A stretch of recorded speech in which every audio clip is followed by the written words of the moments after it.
안녕하세요, 도나 원장님. 청취자분들께서 한국 성함이 도나신가 상당히 의아해하실 텐데요. 청취자분들께 인사 부탁드리겠습니다. 안녕하세요. 저는 타임교육 영어교육연구소 소장을 맡고 있는 박혜동 도나입니다. 지금은 목동 일란에서 영어유치원 원장을 겸직을 하고 있습니다. 성우 같으세요, 목소리가. 감사합니다. 예. 너무 깔았나요? 예. 현재 유초등학생들 영어 지도를 하고 계신다고 하는데 어떤 계기로 하시게 되셨나요? 제가 사실 그 토플 강사로 학원가에 입문해서요. 예, 민사고 영어 그 면접 시험이 있기 때문에 영어 면접 시험 전문 강사로 계속 일을 하다가 어학원 쪽에도 또 관심을 가지게 되고 그러다 보니까 이제 국내 유수의 청담 어학원 본원 원장도 하게 되고 또 그리고 다시 타임교육으로 복귀해서 영어 컨텐츠 개발이나 입시 지도를 하다가 유치원 영어 지도는 어떤 계기가 있었다기보다 회사에서 발령 내서 갔습니다. 네. 그 여러 가지 영어 관련되어진 그 사업이라고 해야 될까요? 네. 교육에 실제로 몸을 담고 계셨네요. 특히나 더 관심이 가거나 눈길이 가는 그런 연령층이 좀 있나요? 네, 당연히 있죠. 어떤 연령층이세요? 저는 아무래도 이 영어가 언어이다 보니까 그 연령대가 낮을수록 더욱더 관심을 많이 갖고 또 지도가 꼭 필요한 부분이다라고 생각을 하고 있어요. 네. 낮다라고 하면 몇 세 정도까지? 실제 이제 저희 뇌에 그 언어를 받아들이는 도구가 장치되어 있습니다. 여러분들 잘 아시겠지만 저도 있나요? 네, 네 당연히 있습니다. Language Acquisition Device가 저희 뇌에 장착되어 있는데 이게 만 13세 되면은 거의 이제 쇠퇴됩니다. 그 기능 자체가 그 소멸하기 때문에 그래서 이제 저희 아이들이 어린 시절에 다중 언어를 습득하는 것을 굉장히 쉽게 습득하는 것을 저희가 목격을 하잖아요. 그게 이제 그 좌뇌 우뇌에서 동시다발적으로 언어를 습득하는 기능이 굉장히 활성화되거든요. 그래서 늘 이제 중학교 아이들 토플 그 스피킹 지도를 하다 보면은 아무래도 어린 시절부터 영어를 공부한 아이들이 새로운 어휘, 특히 어려운 어휘라든지 좋은 표현들을 아주 쉽게 습득하는 것을 보고 이게 이제 언어라는 것은 아주 어린 시절부터 하는 것이 굉장히 유리하다라는 이제 뭐 경험에 기반한 확증을 가지게 됐죠. 그렇다면 그 시기가 구체적으로 어느 때 정도가 좋을까요? 제가 이제 만 13세에 다치니까 그때부터 이제 거꾸로 내려오면은 이제 뭐 영어로 그런 말도 있지 않습니까? The sooner the better. 그래서 더 빨리 할수록 더 좋다라고 생각을 합니다. 사실 지금 현재 그 이제 서울의 유명한 그 영어 유치원에서는 5세 반부터 이제 아이들을 영어 그 지도를 하고 있는데요. 저희도 이제 5세 반이 있는데 아이들 보면 너무 이쁩니다. 이쁜데 선생님 처음에는 이제 사실 영어를 잘 못하죠. 왜냐하면 이제 한국말도 겨우 하다가 사실은 이제 맨 처음에 영어 유치원에 와서 원어민 선생님들이 영어로만 하는 수업을 들으면서 이제 영어에 점점점 그 몰입하게 되는데 처음에 그 계속 못 알아듣다가 어느 순간 그 어떤 스테이지에서 폭발할지 모르지만 영어를 이렇게 스펀지처럼 받아들이고 말을 영어로 하게 되는 것을 보면 참 그 감탄이 나옵니다. 그래서 아이들의 언어 능력에 대해서 다시 한번 그 좀 감탄을 하게 되고 또 뭐 경탄이라고 해야 되겠죠. 그런 생각이 좀 듭니다. 학생에 따라서 그 뭐 5세 말씀하셨던 5세 또는 더 이른 시기가 적합할 수도 있을 텐데요. 시기마다 이 목표해야 되는 게 조금씩 다를 것 같아요. 다르지요. 그 이제 흔히 몰입교육이라고 해가지고 그 오직 영어로만 수업을 하는 이머전 그 에듀케이션에 대해서 어머님들이 굉장히 많은 관심을 가지고 계시는데 그게 여전한 거죠? 네, 당연하죠.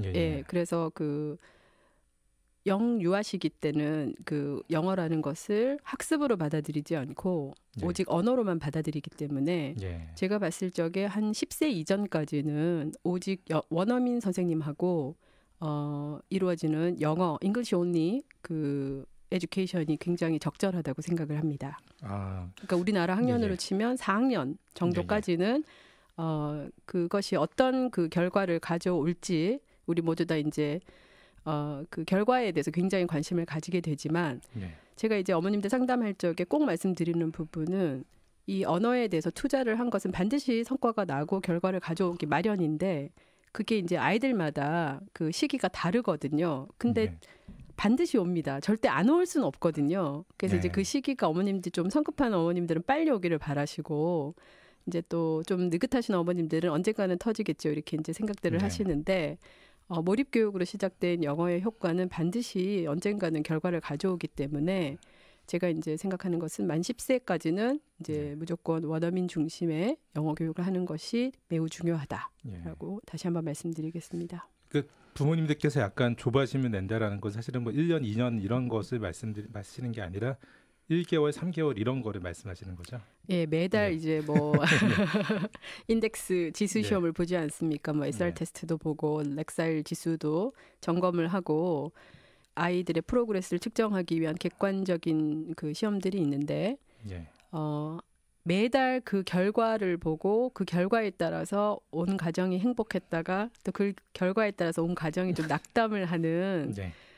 이제 그런 모습을 목격을 하면은 좀 마음이 아픕니다. 근데 아이들이 나이가 어릴수록 재미 위주로 좀 접근해야 되는 거 아닌가요? 그것도 그렇고요. 그 점수라는 것을 어머님들이 그건 이제 어른들의 시각인데 아이들한테 이제 똑같이 주입을 해가지고 아이들이 결과에 연연하다 보면은 아무래도 주눅이 들게 되고 압박을 느끼고 그렇게 하다 보면은 이 언어 습득이 재미가 없고 흥미가 떨어지기 마련이거든요. 근데 이제 좀 재밌게 놀이처럼 그다음에 이제 별로 이렇게 부담 가지지 않고 편하게 받아들여야지 이게 이제 언어로 받아들이는 시기이기 때문에 학습이 아니라 그래서 더 많이 확장이 가능하고 또 본인도 재미로 공부를 하기 때문에 점점 더 빨리 늘 수 있는데 이제 어머님들이 욕심을 아이들에게 넣기 시작하면은 이게 조금 프로그레스가 늦어지는 오히려 역효과가 발생을 하거든요. 어린아이들한테 테스트는 없어도 되는 거 아닌가요? 아주 없애기는 조금 힘든 것이 저희가 이제 뭐 영어권 나라도 아니고 또 우리나라 그 전체 그 교과 과정에 영어가 이제 수능 영어로 좀 편중되어 있기 때문에 점수를 만약에 아주 없앤다면 우리 아이 실력이 대체 어느 정도까지 가고 있는지를 그 길라잡이가 없어지는 거기 때문에 그거는 바람직하지 않은데 한 6개월에 한 번 하면 그렇죠. 충분한 거 아니에요? 예, 그럼요. 1년에 한 2번 정도 점검을 하고 점검을 하되 결과에 연연하지 말고 지금 이제 사실 5세부터 10세까지는 시간이 굉장히 많은 셈이거든요. 그래서 좀 긴 호흡으로 장기적인 시각을 가지고 아이들을 기다려주면은 이제 그때부터 어려서부터 했던 학습의 효과는 반드시 나타나기 마련이라고 생각합니다. 저희 아이도 소위 세다라고 하는 영어 유치원을 다녀봤는데요. 네네. 그곳에서도 이제 가장 높은 레벨에 있어서 했다고 하는데 저희 아이를 보니까 일주일에 그 7세일 때도 그 A4에 에세이를 3페이지씩 써가지고 내더라고요. 저는 그걸 보고서 좀 그 말씀하신 대로 경탄이 아니라 경악을 해서 경악이죠. 이게 좀 시기상 너무 과한 부분들이 많지 않나 이런 걱정도 좀 들더라고요. 전혀 그럴 필요가 없습니다. 아이들이 그 3장의 에세이를 쓴다면 뭐를 쓰는지는 저는 일단 궁금하고요. 에세이라는 것은 생각의 그 결정체인데 7세가 영어로 사고를 해서 에세이 3장을 쓴다. 이거는 정상적이지 않은 것 같은데요. 네, 학원에서 만들어주는 거라고 봐야죠. 그거는 자연스럽지 않습니다. 근데 그러면 이렇게 어렸을 적부터 뭐 어휘 공부도 엄청나게 또 시키는 학원들도 있는 것 같고 그런 것도 해야 된다고 생각하시는 부모님들도 계시고 한데 말씀하셨던 5세부터 13세까지 10세까지 10세까지 어떤 방식으로 어디에 어떤 학습에 초점을 좀 두어서 공부를 하면 좋을까요? 이제 영어 유치원을 보내시는 분들과 안 그러신 분들이 계셔서 일단 영유를 보내는 그룹한테 먼저 말씀을 드리고 또 그 영유 대신 일반 유치원을 보내는 그룹에게 또 다르게 말씀을 드리겠습니다. 영어 유치원 보내시는 어머님들이 이제 그러니까 5세, 6세, 7세 정도 되면은 그 이제 어휘에도 욕심을 좀 내시고 그다음에 리딩 지수에도 굉장히 그 촉각을 곤두세우시는데 전혀 그러실 필요가 없으시고 5세, 6세, 7세 때까지는 언어를 자연스럽게 받아들이고 반복 학습을 통해서 스며들듯이 그렇게 해서 이 단어가 내재화되도록 아이 것이 돼가지고 아이가 적재적소에 쓸 수 있도록 예. 그렇게 좀 여유와 숨통을 틔워주는 그런 말 그대로 언어로 그렇죠. 예, 해야 되겠네요. 예, 그렇게 있고 학습은 아니죠. 지금 예. 학습으로 이제 흔히 예. 말하는 크래밍이라고 하잖아요. 막 주입식으로 예. 집어넣기 시작하면은 예. 이 아이들이 10세 이후에는 자기가 스스로 공부하는 힘을 잃어버려요. 그러면 그때는 예. 영어를 쳐다보지도 않습니다. 예. 제 말씀에 공감하시는 예. 고학년 부모님들이 많으실 예. 거예요. 저도 제 아이도 뭐 좋은 영어 유치원과 그다음에 또 좋은 어학원의 높은 반 이런 것들을 다 이제 제가 보내본 그 경험에 의하면 엄마가 집중적으로 강제적으로 시키는 아이일수록 뒷심이 약해집니다. 네, 그리고 자기 주도가 아니니까 이제 예, 좀 자연스럽게 특히 이제 또 영어 유치원 보내는 어머님들 그룹 중에 아주 그 대별됩니다. 나는 우리 아이가 굉장히 학습적이고 학구적인 아이라서 공부를 좀 많이 시켜도 된다라는 그룹과 저는 공부 많이 안 시켜도 됩니다. 저는 그냥 편안하고 자연스럽게 천천히 가겠습니다라는 예. 이제 그룹으로 좀 대별이 되는데 예. 이 참 공교롭게도 그 이 두 그룹의 그 7세 결과치는 어떨 것 같으세요? 전 전자의 부모님들은 네. 그 학생들이 그냥 자녀들이 그냥 수능적인 아이들인 것 같아요. 그러니까 하라고 착하고 그러기 때문에 부모님께서 하라고 하면 그 당연히 해야 되는 것으로 생각하고 했는데 그 어느 때 시기가 되고 자아의식이 좀 생기게 되다 보면은 전부 다 왜라는 퀘스천을 가지면서 상당히 동력을 잃어버릴 수 있지 않을까 우려가 좀 되는데요. 예. 왜라는 질문을 던질 수 있으면 정말 그나마 다행이죠. 예. 왜냐면은 이제 다 아시겠지만은 문제를 제기하는 능력은 문제를 해결하는 능력도 갖고 있거든요. 예. 근데 이제 그 어머님들이 이렇게 계속 만들어주는 아이들은 내가 이거 왜 하고 뭐 어떻게 하고 이거조차 생각하지 않고 기계적으로 따라가기 때문에 예. 나 이거 왜 해야 되지라는 의문을 가질 때는 이미 그때 늦은 거죠. 그 아이들이. 예. 근데 이제 이렇게 좀 어머님들이 지켜봐 주시고 그러니까 어머님들이 치어리딩을 하시는 거죠. 헬리콥터 맘이 되는 것이 아니고 네. 그래 너는 이번에 점수가 조금 낮게 났지만 괜찮다. 아직 네. 시간 많고 편하게 해라. 이렇게 격려해 주면은 또 마음을 편하게 가지고 또 넘어져도 다시 일어나는데 그 이제 점수 하나에 연연해서 온 가족이 낙담하고 이렇게 되면 아이들도 굉장히 알게 모르게 그 분위기에 지배되거든요. 그러면 이제 그런 아이들은 조그만 실수에도 일어나지를 못합니다. 네. 예, 그래서 그 좀 5세에서 7세 영어 유치원은 조금 공부와 놀이를 적절하게 안배하는 그런 프로그램을 갖고 있는 데를 좀 보내시기를 권유해드리고요. 7세까지는 아이들이 언어로서 자연스럽게 흥미를 잃지 않게 내재화시키는 게 중요하다고 말씀해 주셨는데요. 자, 8세 이제 뭐 초등학생 입학한 이런 시기인 것 같아요. 이런 아이들이 이제 생활도 바뀌고 유치원에서 이제 어학원으로 다니고 막 이런 시기인 것 같은데 다닐 수도 있고 또는 다니지 않을 수도 있고 여전히 아이들이 흥미를 잃지 않게 영어 공부를 해야 되는 건가요? 어떻게 해야 될까요? 그럼요. 영어를 계속 해야 되죠. 언어는 안 하면 잊어버리니까 또 특히 초등 저학년 때까지는 좀 영어를 많이 시키는 우리나라 전체 학습 패턴이 좀 정착되어 있으니까 영어를 좀 꾸준히 시키는 것은 필요하다고 생각하고요. 예. 어떻게 시킬 것인가, 무엇으로 시킬 것인가에 대한 답변은 학원을 다니든 안 다니든 다독이 매우 중요합니다.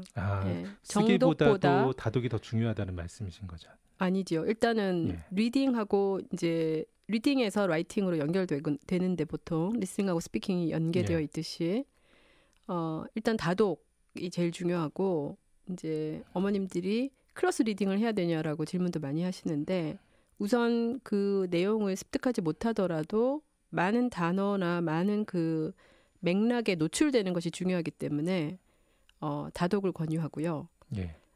다독을 했기 때문에 이제 그 시험도 보고 얼마나 이해했는지 할 수 있는 거잖아요. 퀴즈도 보고 라이팅도 하거든요. 그러면 이제 라이팅은 보통 북 서머리를 많이 한단 말이에요. 그것도 중요하죠. 뭐 처음부터 잘 쓰는 사람은 아무도 없지 않습니까? 하지만 꾸준히 본인이 소화할 수 있는 한도 내에서 과하지 않게 하는 것이 중요하고 이제 10세 이후부터는 그러니까 만 10세거든요. 만 10세. 그러니까 8세부터 그러니까 1학년에서 3학년까지는 원어민 위주의 그 하고. 다독을 좀 권유를 해드리고 댁에서나 또는 그 도서관을 이용하시는 분들도 많으세요. 이제 그런 분들은 스피킹하고 라이팅이 조금 부족해지거든요. 예, 그래서 그런 부분도 좀 고려 하시면 좋겠고, 이제 4학년에서 6학년까지 공부를 어떻게 해야 될 것인가에 대한 질문은 이제 4학년 때부터 4, 5학년은 이제 영어 원서를 좀 클로스 리딩을 할 것을 권유해드려요. 많이 읽기보다 뉴베리 수상작 중심으로 정독을 하는 습관을 좀 들이면 좋겠고요. 이제 6학년 때부터는 아무래도 우리가 중학교 내신을 무시할 수가 없잖아요. 특히 이제 1학년 자유학기 또는 자유학년제라고 해서 시험이 없는 학교도 있긴 하지만 어쨌거나 시험을 한 번은 꼭 치는 학교가 더 많으니까 문법을 조금 공부를 하는 게 좋죠. 문법 공부를 조금 염두에 두시고 과학에는 시키실 필요가 없는데 6학년 한 2학기 때는 이제 문법을 한 번 정도는 전체 한국 문법을 여지까지 공부한 것은 전부 다 영어 문법이거든요. 그래서 이제 한국말로 된 영어 문법을 한번 해주는 것은 꼭 필요합니다. 예. 자, 말씀해주신 대로 또 이미 잘 선택하고 영어 학습을 영위하는 학생들도 있을 테고 그러지 못한 학생들도 있을 텐데요. 이런 선택 과정에서 오히려 독이 되거나 우려가 되는 사례도 있었을 것 같고 반대로 상당히 도움이 많이 받은 그런 학생들도 있을 것 같아요. 이런 학생들 좀 유형을 조금 부모님들께 가이드라인을 좀 주시면 어떨까요? 어떻게 말씀드려야 되죠? 좀 잘 말씀드려야 될 것 같은데 예. 특별한 재능이 없는 아이인데 굉장히 꾸준한 아이예요. 이 아이는. 예. 제가 봤을 때 뭐 언어적으로 탁월하지 않은데 그냥 학원이 이끌어주는 대로 또 주어진 숙제를 굉장히 성실하게 잘하는 학생이 끝까지 이제 아주 높은 반에 가서 좋은 대학 입시에 성공하는 케이스를 본 적이 있습니다. 그래서 이제 영어에 무슨 특별한 재능이 있어야지 영어를 잘할 수 있다 이렇게 생각을 안 하셔도 될 것 같아요. 예, 성실하게, 성실하게 그냥 잘 할 수 있도록 그런 환경을 좀 마련해주고 격려를 해주고 기다려주면은 아이는 해낸다라는 이런 좋은 사례를 본 적이 있고 또 반대급부의 경우로 굉장히 잘하던 그 초등 저학년 때 그 선두권을 달리던 학생인데 이제 어머님이 조금 더 욕심내가지고 이제 과학에 여러 가지를 붙이는 바람에 아이가 이제 좀 나가 떨어졌다는 말씀을 드려도 될지 모르겠지만 그렇게 돼서 영영 이제 영어 공부를 하려고 들지 않아서 나중에 이제 중학교 입시 때도 어머님이 애를 먹고 아이도 조금 힘들어하고 그런 경우도 있었고요. 과하다를 어떻게 딱 알 수 있을까? 우리 아이 과하구나 지금. 뭐 이제 보통 영어 학원 하나 정도 보내시잖아요. 근데 이제 영어 학원 숙제 다 못하니까 원어민 과외 붙이고 또 이제 여기서 또 뭐 영어 도서관 하나 더 보내고 뭐 이러면 이건 과한 거죠. 그냥 딱 하나만 시키라고 말씀드리고 싶어요. 학생들 반응으로는 알 수 있는 방법도 있을까요? 어머님들이 아실 수 있으세요. 아이의 표정이 아주 어둡습니다. 그래서 우리 아들이 왜 표정이 저렇게 어두울까를 유심히 살펴보시면 내가 좀 과하게 시키구나를 아실 수 있으세요. 혹시 과하진 않겠지 생각하면 거의 과한 거죠? 그럼요. 내가 과한 걸까라고 생각하는 건 과한 겁니다. 감사합니다. 초등학생 때 아이들이 여러 가지 인터넷 커뮤니티 이런 곳들이나 이런 접근을 해가지고서 영어책 리스트 뽑으시고 또 DVD 이거 반드시 보게 해야 되고 애니메이션 보게 해야 되고 이런 거 많이 하잖아요. 사실은 가정 내에서 상당히 효과 많이 봤다라고 하기도 하고 또 뭐 도움이 정말 되는 것 같기도 한데 이거 어떻게 접근하고 지도를 하면 좋을까요, 아이들? 지금 정보가 굉장히 많이 있으니까 어머님들께서 일단 어머님들이 우리 아이 어떻게 영어 공부시키겠다라는 학습 목표부터 먼저 설정을 하시고 그게 중요하겠죠. 그래서 학원을 보내기보다 댁에서 가정 내에서 좀 나는 지도를 하겠다라고 하시면은 그런 다양한 미디어를 활용해서 아이들과 같이 함께 사실 미국도 스토리텔링이라고 해가지고 어머니가 아이에게 잠자기 전에 읽어주는 베드타임 스토리로 아이들이 굉장히 영어가 늘거든요. 그래서 어머님들이 가정에서 학습을 시킬 적에는 그런 이제 책을 좀 읽어주시거나 읽어주시는 것이 여의치 않으면은 좀 DVD를 틀어주는데 그래도 반드시 사람의 육성으로 한 번 정도는 좀 정리를 해주시는 게 필요합니다. 그래서 그렇게 해서 아이들이 자연스럽게 인간의 언어로 영어를 받아들이도록 그렇게 좀 지도를 하시면 좋을 것 같아요. 유치원이나 어학원을 다니시더라도 하면 좋죠. 아, 그럼 더욱 좋죠. 왜냐하면 이제 그 원어민 선생님이 수업 중에 당연히 스토리텔링을 하실 텐데 그걸 듣고 또 집에 와서 어머니가 한 번 더 해주시면은 강화되는 거니까 당연히 더 좋죠.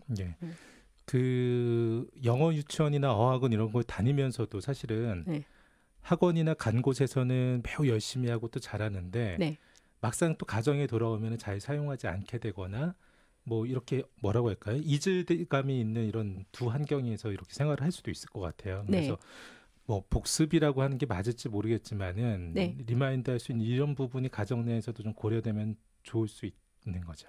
어떻게 해야 될까요? 이제 영어 유치원 보내시는 어머님들이 이제 댁에서도 자녀들을 영어로 지도하는 경우가 왕왕 있습니다. 아, 예. 부모님들이 더 잘하시는 분들도 있으시죠. 근데 저는 꼭 그렇게는 안 해도 된다고 생각을 하고요. 그 하루에 반을 영어로 노출되기 때문에 댁에 와서는 아직 어린 나이기 때문에 한국말 노출도 굉장히 중요하거든요. 그래서 영어도 한국말 잘하는 사람이 영어도 잘합니다. 그래서 언어가 같이 이렇게 발전하는 것이 좋기 때문에 굳이 그렇게까지는 안 하셔도 되고요. 저희가 이미 오늘 방송분이 마쳤는데요. 5세부터 7세는 자연스럽게 언어로서 내재화될 수 있게 시험에 연연하지 말고 8세부터 10세 정도까지는 다독의 근거에서 원어민과 환경이 많이 노출될 수 있게 10세부터는 여러 가지 영어 영역을 균형 있게 그리고 과하지 않게 꾸준히 성실하게 한다라면 상당히 그 영어 학습이 이른 출발이 효과를 많이 볼 수 있지 않을까라고 말씀해 주신 것 같습니다. 내일도 도나쌤과 함께 입시의 시작, 유초등의 영어 교육에 대해서 계속해서 전해드리겠습니다. 감사합니다. 감사합니다.